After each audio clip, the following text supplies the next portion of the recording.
Back to my channel. আমার ছোট্ট রুমা সোনা চ্যানেলে তোমাদের সকলকে স্বাগত জানাই, অনেক অনেক ভালোবাসা। আশা করি তোমরা সকলেই ভালো আছো, আর আমিও খুব ভালো আছি। আর তোমাদের সাথে নিয়েই ব্লগটা স্টার্ট করছি। কি বলবো, ঠান্ডার মধ্যে না ঘুম থেকে উঠতে ইচ্ছা করে না, এতটা ঠান্ডা লাগছে। তার মধ্যে কি মানে সকালবেলা না উঠেও পারা যায় না, কারণ সকালবেলা পরপর একদম কাজ থাকে।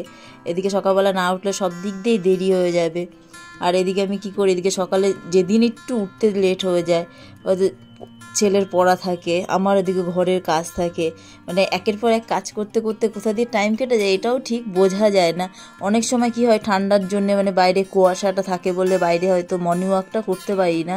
তখন হয়তো পড়তে দিয়ে আসলাম, তখন হয়তো একবারে মর্নিং ওয়াকটা করলাম, কিন্তু এসে আর যোগাটা করা হয় না। তখন কী হয়, তখন অনেক সময় হয়তো টাইম হয় না। সত্যি কথা বলতে শীতের টাইমে না কোথা দিয়ে টাইম চলে যায়। সকালবেলা ঘুম ভাঙলেও কি মানে ঠান্ডার জন্য বাইরে বেরোতে পারি না, একদমই বেরোতে পারি না কুয়াশার জন্যে। যেহেতু আমার কিছুদিন আগে ঠান্ডাটা লেগে গেল, তারপর আবার ছেলের ঠান্ডা, মানে এই ওয়েদার চেঞ্জের জন্য এইসব জিনিসগুলো হচ্ছে। তো ওই জন্যেই কি যতটা পারি ততটাই ঠান্ডাটা এড়িয়ে যাওয়াটাই হলো বেশি ভালো। কারণ আমার বাইরে যেরকম বর্দি পাখিগুলো আছে, ওদের খাঁচা ঢাকা থাকে, আমি যখন বেরোই তখন ওদের খাঁচার ঢাকনাটা খুলে দিই, মানে চট দেওয়া থাকে, তা যেহেতু ঠান্ডা হাওয়াটা যাতে না লাগে। তারপর ধরো ওদের খাঁচা পরিষ্কার করা, ওদের খাবার টাবার দেওয়া। অনেক সময় কী করি, উষ্ণ গরম জল দিই, জানি ওদের খেতে অসুবিধা হয়। আমার মনে যেটা চাই আমি সেটাই করি। তারপরে বাইরে তুলসী গাছ আছে, হয়তো তুলসী পাতা সব দিন তো ছেঁড়া হয় না, অনেক দিন হয়তো অনেক সময় কি হয়, ফুল কিনা হয়, ফুলের মধ্যে তুলসী পাতা অনেক আনা হয়, তখন হয়তো বদ্যি পাখিদের দিই। আবার অনেক সময় গাছের তুলসী পাতা সেগুলোও বদ্যি পাখিদের দিই। ওরা আবার ভীষণ তুলসী পাতাটা ভীষণ ভালোবাসে। তারপরে আবার ধরো তুলসী গাছ আছে, কৃষ্ণ তুলসী, রাধা তুলসী, এইগুলো হয়তো মালা গেঁথে ঠাকুরকে হয়তো পড়ায়। জগন্নাথ বলরাম সুভদ্রা আছে তো তাদের মালা গাঁথা হয়।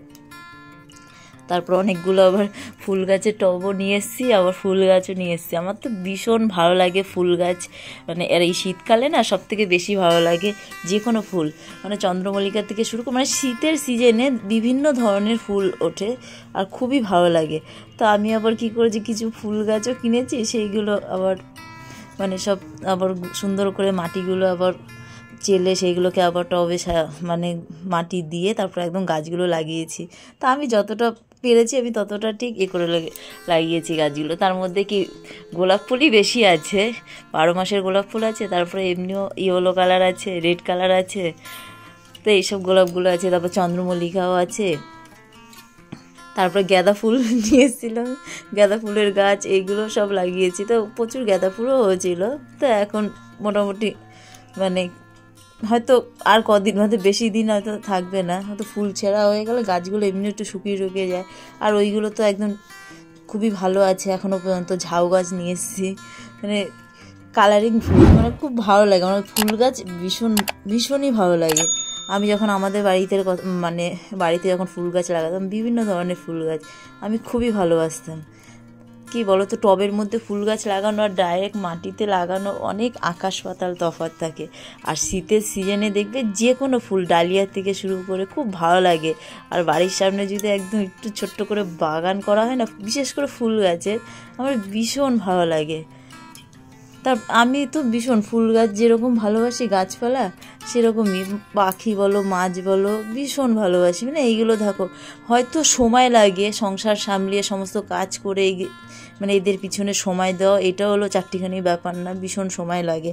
অনেক সময় হয়তো কী করি, হয়তো টাইম হয় না, তখন কী করি, হয়তো যেটা সকালের কাজ সেটা হয়তো দুপুরের দিকে হয়ে যায়, কিন্তু কিছু করার নেই, তাও আমি সেগুলো করি। তারপরে ধরো এই শীতকালটা প্রচণ্ড পরিমাণে না বাইরে এতটা ধুলো হয়ে যায় না, তো ওইগুলো সব প্রতিদিনই ঝাড় দিই। আর বিশেষ করে শীতকালে দেখবে গাছের পাতাগুলো না ভীষণ পড়ে, আর এই শীতকালেই বেশিরভাগ গাছের পাতা শুকিয়ে যায়, গাছের পাতা পড়ে। তো তুলসী গাছ আছে, তারপরে বিভিন্ন ধরনের গাছ। আবার আমরা কী করি বল, মানে দুব্বো গাছও আমি টবের মধ্যে লাগিয়ে রাখি, মানে বৃহস্পতিবার করে পুজো দিতে লাগে। তো আমার দুব্বোটা হয়তো অনেক সময় ফুলের সাথে না আসলো, সেটা তখন টব থেকে ছিঁড়ে নিয়ে, মানে যখন খুশি তখন টবের থেকে তুলে নিয়ে সেটাকে পুজো দেওয়া, সত্যি আমার খুব ভালো লাগে এইসব জিনিসগুলো।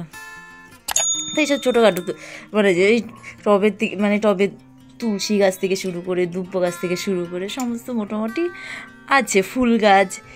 12 মাসের ফুল যেগুলো হয় সেই গাছও সবসময় থাকে, একটা দুটো করে যখনই পারি, হয়তো অনেক সময় হয়তো ফুল লাগলো তখন হয়তো ছিঁড়লাম, না হলে কেনা ফুলই বেশিরভাগ পুজো দেওয়া হয়। আর শীতকালে তো মানে বিভিন্ন তো রজনীগন্ধার থেকে শুরু করে গাঁদা ফুল থেকে শুরু করে মানে মালার একদম বেশি হলো ভালো পাওয়া যায়। অন্য অন্য সময় দেখো ভালো পাওয়া যায়, কিন্তু শীতের সিজনে ফুলগুলো বেশি টাটকা পাওয়া যায়। মানে 12 মাস ফুল হলো শীতের সিজনের ফুলগুলো দেখবে একটু অন্যরকম, মানে শীতের সিজনের ফুলগুলো দেখতেও ভালো লাগে আর বড় বড় একদম। তা যাই হোক, মানে ফুল আমি ভীষণ ভালোবাসি, ভীষণ ফুল গাছ।